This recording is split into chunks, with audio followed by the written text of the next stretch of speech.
নমস্কার, আমি তরুণ ঘোষ। আমি বেশ কিছুদিন ধরে বলে যাচ্ছি হ্যাপি দিওয়ালি হবে, হ্যাপি দিওয়ালি হবে। তা হ্যাপি দিওয়ালির মোটামুটি একটা ইঙ্গিত দিয়ে দিয়েছেন আমাদের সেনাপ্রধান দ্বিবেদী সাহেব। দ্বিবেদী সাহেব গতকালকে একটা আমাদের ভারতীয় সেনাবাহিনীর একটা অনুষ্ঠানে তিনি বলেছেন, আগে আমি দেখাই, আপনারা তো আবার উল্টো দেখবেন, তার জন্য আমি এটা মিরার এফেক্টে আমি মোবাইলে আমি এটাকে তুলে রেখে দিয়েছি। এইটা আপনারা দেখুন।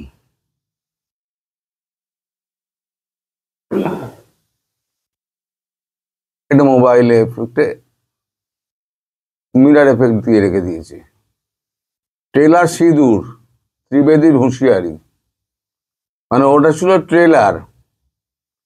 এবার অনেকটা বড় খবর, আপনারা দেখতেই পাচ্ছেন, অনেক বড় খবর। আমি অতটা বলতে গেলে এই 10 মিনিটের মধ্যে আর এই ভিডিও হবে না। আমি শুধু এর মধ্যে গুরুত্বপূর্ণ একটা অংশ বলছি আপনাদের। আজ প্রতিরক্ষা মন্ত্রকের একটি আলোচনা সভায় সেনাপ্রধান বলেন, কোনো প্রতিবেশী দেশ সন্ত্রাসবাদকে সমর্থন জানালে ভারতের মতো উন্নয়নশীল দেশের কাছে সেটা দুশ্চিন্তার বিষয়। সন্ত্রাসবাদী ও সন্ত্রাসে মদত দেওয়াদের আমরা একই চোখে দেখি, মানে সরকার এবং সন্ত্রাসবাদী যারা আছে একই চোখে আমরা দেখি। যারা সন্ত্রাসে মদত দেয় তাদের বিরুদ্ধে একই ব্যবস্থা নেওয়া হবে বলেও তিনি পরিষ্কার জানিয়েছেন। মানে সন্ত্রাসবাদীদের বিরুদ্ধে যে ব্যবস্থা নেওয়া হবে সেই ব্যবস্থা সন্ত্রাসবাদী যে সরকার আছে তার বিরুদ্ধেও নেওয়া হবে।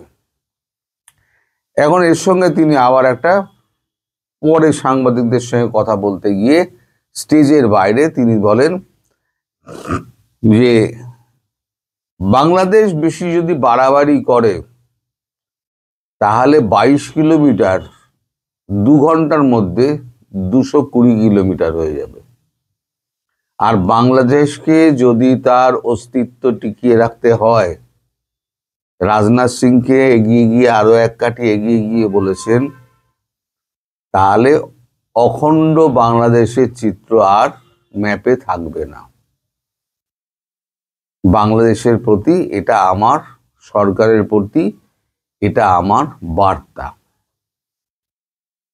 ফলে ভেতরে ভেতরে যে খিচুড়ি পাকছে সেই গন্ধটা কিন্তু আমি পাচ্ছি, কিন্তু কি খিচুড়িতে মশলা পড়ছে সেটা আমি বুঝতে পারছি না। এর মধ্যে খলিলুর রহমানকে ডেকে পাঠানো হয়েছে। এবার আপনাদের মনে প্রশ্ন জাগতেই পারে যে হঠাৎ খলিলুর রহমানকে ডেকে পাঠানো কেন? খলিলুরকে মানে এমন কিছু সম্পর্ক তো নয় যে খলিলুর ছাড়া আমার প্রাণের বন্ধু খলিলুর, তাকে চাই, না হলে পরে আমি কথাই বলবো না, এটা তো কোনো কাজের কথা নয়। খলিলুরকে ডেকে পাঠানোর পেছনে নিশ্চয়ই কোনো কারণ আছে। পরে আমরা যেটা জানতে পেরেছি সেটা হচ্ছে ডিপ স্টেটের সঙ্গে খলিলুরের একটা ভালো পরিচয় আছে। এখন এই ডিপ স্টেটের কিছু খবরাখবর রাখেন আর কি, তার পেশার জানিত কারণেই রাখেন তুলসী গ্যাবার্ড। তুলসী গ্যাবার্ড দিন কয়েক আগে এই খলিলুর রহমানকে ডেকে পাঠিয়েছিলেন, এই বাংলাদেশ ইস্যু নিয়ে ডেকে পাঠিয়েছিলেন। কি কি চলছে না চলছে বাংলাদেশের ব্যাপারে তিনি সমস্ত কিছু জেনেছেন। এবং তুলসী গ্যাবার্ডকেই উনি বলেছেন ইউনূস অ্যান্ড গং কত টাকা মেরেছে, কোথায় কোথায় কি কি সর্বনাশ করেছে এবং টাকাগুলো কোথায় পাচার করেছে, আর হিন্দু এবং সংখ্যালঘুদের উপরে যারা আছে তাদের উপরে অত্যাচার, ধর্ষণ, মারপিট, দাঙ্গা হাঙ্গামা, খুন, জখম, রাহাজানি যত কিছু আছে সমস্ত প্রশ্রয়দাতা হচ্ছে ডক্টর ইউনূস। ফলে এবার তুলসী গ্যাবার্ড কিছু কথা বলেছেন। তুলসী গ্যাবার্ড কথাটা বলে তুমি, টেলিফোন তো সবসময় কথা হয় না, আপনি যখন ভারতে যাবেন তখন ভারতের এনএসএ অজিত দোভালকে আপনি এই কথাগুলো বলে দেবেন, আমার বার্তাটা, যে আপনার সঙ্গে আমার কি কথা হয়েছে। আমি তো বলতেই পারি কিন্তু আপনার সঙ্গে আমার কি কথা হয়েছে সেটা আপনি বলাটা অনেক ভালো। তারপরে তুলসী গ্যাবার্ড ফোন করেন আমাদের এনএসএ অজিত দোভালকে। অজিত দোভালকে বলেন যে আমার সঙ্গে খলিলুরের কথা হয়েছে, আপনি খলিলুরকে ডেকে পাঠান, খলিলুর আপনাকে বলে দেবে যে আমি কি কি বলেছি, আমি নিজের মুখে বলতে চাই না। তাই খলিলুরকে ডেকে পাঠানো হয়েছে এবং খলিলুর সেই বার্তাটা, তুলসী গ্যাবার্ডের বার্তাটা, মানে দুজনের বাক্যালাপ, যেটা তুলসী গ্যাবার্ড নিজে বলতে পারতেন কিন্তু নিজে যেটা বলছেন সেটা হয়তো মন গড়া মনে হতে পারে, তাই যাকে বলেছেন সেই খলিলুর রহমানকে ভারতে পাঠানো হচ্ছে। আর এটা হচ্ছে তুলসী গ্যাবার্ডের সঙ্গে অজিত দোভালের কথাবার্তার মাধ্যমে ওকে ডেকে পাঠানো হচ্ছে, যার জন্য বলা হয়েছিল লুপসে সিদ্দিকি ফিদ্দিকি বলে আমরা কাউকে চিনি না। এখন এই যে ব্যাপারগুলো ঘটছে, এই ব্যাপারগুলো কিন্তু অন্তরালে ঘটে যাচ্ছে। এই যে আপনাদের একটা প্রশ্ন থাকতে পারে যে নরেন্দ্র মোদী এত দেরি করছেন কেন? আমার যদ্দূর মনে হয় নরেন্দ্র মোদী এমন কিছু একটা করবেন, সময় নিচ্ছেন, যেটা কল্পনাতীত। আমরা কেউ কল্পনা করতে পারছি না এরম কিছু একটা উনি পদক্ষেপ নেবেন। এখন সেই পদক্ষেপ কি? বললাম না খিচুড়ি রান্না হচ্ছে, তার গন্ধটা আসছে, মশলার গন্ধটা আসছে, কিন্তু কি কি মশলা পড়ছে তা তো ধরতে পারছি না। কিন্তু এই পদক্ষেপ যেটা নিচ্ছেন সেটা কিন্তু সাংঘাতিক। বাংলাদেশের পক্ষে কিন্তু ভয়াবহ দিন আসছে এবং কালো মেঘ কিন্তু বাংলাদেশের উপরে ঘনিয়ে আসছে। এটা কিন্তু আমি পরিষ্কার বুঝতে পারছি। এদের কাজকর্ম, সেনাপ্রধানের উক্তি, কারণ আমাদের সেনাপ্রধান আপনাদের সেনাপ্রধানের মতো গিয়ে বাইরে গিয়ে দুমদাম করে কোনো কথা বলেন না। আমাদের সেনা কি হয়, সরকার যা বলে দেয় আমাদের সেনাপ্রধান বা সেনাবাহিনী সেই কাজটুকু করে। রাজনীতির মধ্যে তাদের মাথা গলানোর মানে তাদের কোনো ইচ্ছে নেই এবং তারা গলায় না, প্রথাগতভাবেই তারা গলায় না।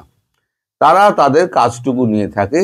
সেই কাজের সীমাবদ্ধতার মধ্যে যখন থেকে যখন তিনি এই কথাটা বলছেন, তাহলে বুঝতে হবে যে সেনাবাহিনীকে সম্পূর্ণ গ্রিন সিগন্যাল দিয়ে দেওয়া হয়েছে এবং সেনাবাহিনীকে বলা হয়েছে আপনারা যে ব্যবস্থা করার সেই ব্যবস্থা নিন। এখন সেনাবাহিনী তাই এই বিবৃতিগুলো দিচ্ছে। ফলে আমার মনে হয় না, বারবার আমি বলছিলাম না, হ্যাপি দিওয়ালি খুব শিগগির হবে, খুব শিগগির হ্যাপি দিওয়ালি হবে। এবং এমন হ্যাপি দিওয়ালি 2025-এর এই যে হ্যাপি দিওয়ালি সারা বিশ্ব মনে রাখবে। আর বাংলাদেশে আগামী 100 বছর এই জেহাদি, ভারত বিদ্বেষী আর এরা সমস্ত খতম হয়ে যাবে। ভারতবর্ষ সেই ব্যবস্থা নিচ্ছে বলে আমার মনে হচ্ছে, নইলে পরে এত দেরি হতো না, এত সৈন্য সমাবেশ হতো না।